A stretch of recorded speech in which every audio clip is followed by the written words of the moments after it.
अरे पगली, मायका भाभी से नहीं होता। सोनल की भाभी सोनल को 4 बार फोन कर चुकी थी, पर सोनल फोन ही रिसीव नहीं कर रही थी। बाद में जब सोनल किचन से बाहर आई तो देखा उसकी भाभी के 4 मिस कॉल है लगातार। ये देखकर वह घबरा गई, क्योंकि उसकी भाभी को पता होता है कि अगर सोनल 2 बार में फोन नहीं उठाती है तो इसका मतलब यही है कि वह अपने काम में व्यस्त है और या फिर फोन से दूर है। अब सोनल का मन घबरा रहा था, क्योंकि भाभी के 4 फोन लगातार आने से उसे टेंशन हो गई थी।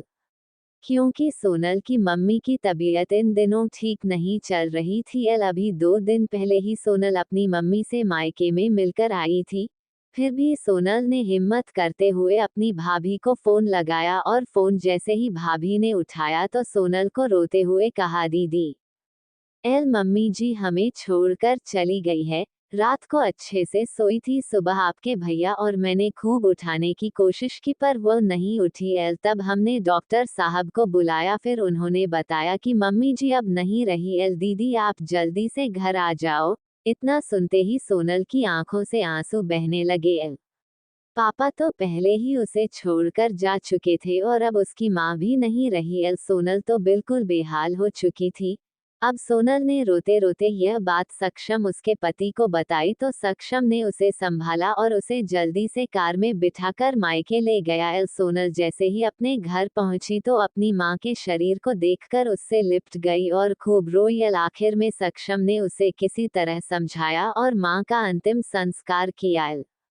सारे विधि विधान होने के बाद भी सोनल की रुलाई रुकी नहीं रही थी। उसे माँ की बहुत याद आ रही थी। तब सोनल की मौसी ने उसके आंसू पोंछे और उसे संभाला और कहा, सोनल बेटा ऐसे दुखी मत हो। दीदी नहीं रही तो क्या हुआ, मैं हूं ना तेरी मौसी। मेरा घर भी तेरा मायका है। तेरा जब मन करे तब आ जाना अपनी मौसी के पास।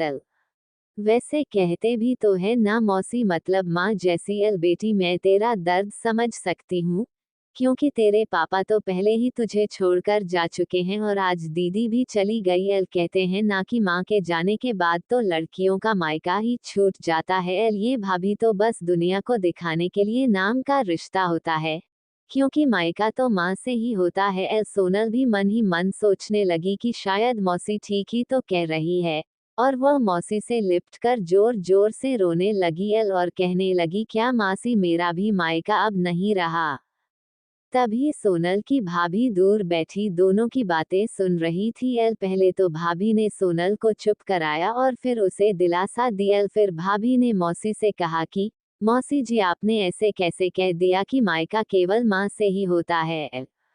मैं मानती हूँ कि माँ का स्थान कोई नहीं ले सकता, लेकिन अभी दीदी के भैया भाभी जिंदा है और जब तक हम हैं दीदी का मायका हमेशा बना रहेगा। मैं पूरी कोशिश करूंगी दीदी को मम्मी जी की तरह प्यार और सम्मान देने की। और दीदी जब चाहे तब यहाँ आ सकती है। ये घर कल भी उनका था, आज भी है और कल भी रहेगा।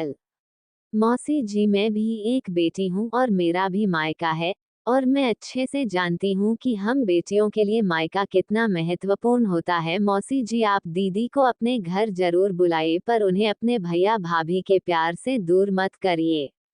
तभी मौसी ने कहा, बहू आज के जमाने में तेरी जैसी सोच रखने वाली भाभी बहुत कम मिलती है। मुझे माफ कर दे, मैंने सोनल को गलत राह दिखाई। तभी सोनल अपनी भाभी के गले लग गई और बोली, भाभी आज आपने मुझे विश्वास दिला दिया कि भाभी भी माँ के समान होती है, और मैं संतुष्ट हूँ कि जब तक आप और भैया हो मेरा मायका सदा बना रहेगा। और किसी ने कहा है ना कि भाभी माँ के समान होती है। आज आपने मुझे इस बात का विश्वास भी दिला दिया है।